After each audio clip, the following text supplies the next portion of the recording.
Hello and welcome, everyone. Thank you very much for tuning in. This is Unit 1, Lesson 6, on the different types of government that exist around the world. In a civics and government class, you probably already know a fair amount about U.S. government as it is.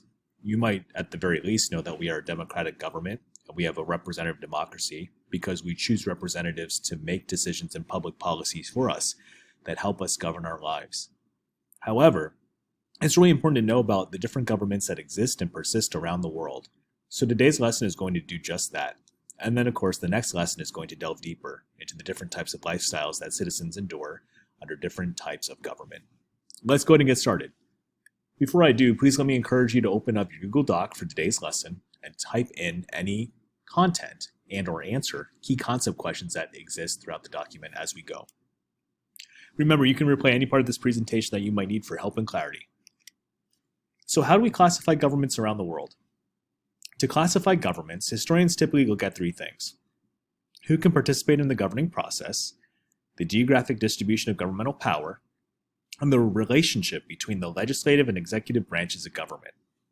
Today we're going to look at different forms of government that exist, and by analyzing these three factors, we're going to classify governments into different categories as well. This diagram pretty much helps explain the status of the world today in regards to different forms of government. There's free countries, partly free countries, and not free countries. Before we go forward, you might be wondering what separates these three different types of countries. Some would say it's the amount of power that people have and the amount of autonomy that they can exert over their own lives with government in mind. Some would also say it's the type of leaders that lead these countries in the governments that we speak of. It's a combination of all those things and more. This map explains an even further breakdown of the different types of political systems that exist around the world. Just as the world is unique and eclectic, so too are the governmental systems that help us understand the world and how it functions. Let's look at democracy first. Democracy is the supreme political authority that rests in the people. Government conducted only with the consent of the people. And this can be direct or indirect. As you're aware, we live in a democracy. In theory, everyday citizens have a voice in their rights and responsibilities, and also a voice in the way upon which they interact with their government. In a free society, typically we associate democratic values with that. Let's look at indirect democracy. Also known as representative democracy, this is a group chosen by people to create public policies. This exists at the national, state, and local levels of government.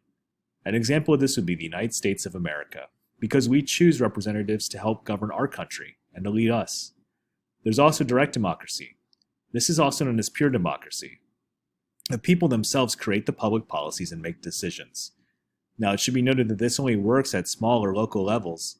For example, Swiss cantons practice this, and so might clubs and organizations too. Dictatorships. A dictatorship can be described as an authoritarian government. This is where rulers have absolute and unchallengeable power over the people. Those who rule are not held responsible by the people. They can typically do whatever they want. Dictatorships are the oldest and most common form of government in history. For example, there's Fascist Italy, Nazi Germany, and the Soviet Union. Dictatorships can be autocratic or even oligarchies. And here's what I mean by those two words. An oligarchy is where power is held by a small or self-appointed elite group of people. This could be a military, religious leaders, or even family members. Examples of oligarchies consist of Saudi Arabia, Iran, and Russia. An autocracy, however, is a government in which a single person holds unlimited political power. This is where the ruler pretty much keeps power, and they have state control of all aspects of life of the citizenry.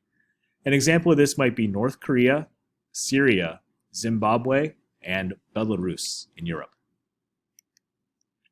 There's also theocratic governments. A theocracy is the legal system of a state which is based on religious laws or teachings. For example, Iran is a present-day theocracy. Typically, theocracies have laws that are passed in government, but they must be compatible with the religious doctrines or moral codes of that said religion. So, for example, in the Vatican City, where Catholicism is the religion, because the Pope lives there, and that's where the Catholic Church is stationed, you can imagine that Catholicism pretty much dictates the way that that particular government or that particular country runs.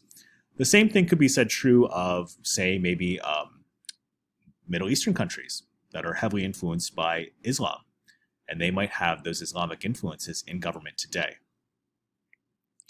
And then there's anarchy. This is a system of government where there basically is no government, no law or order. Disorder usually results due to lawlessness. A society entirely rejects hierarchy.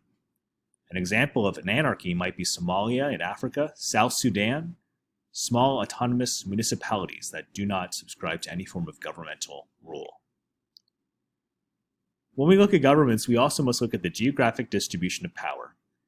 This refers to the way that government exists and persists with other institutions.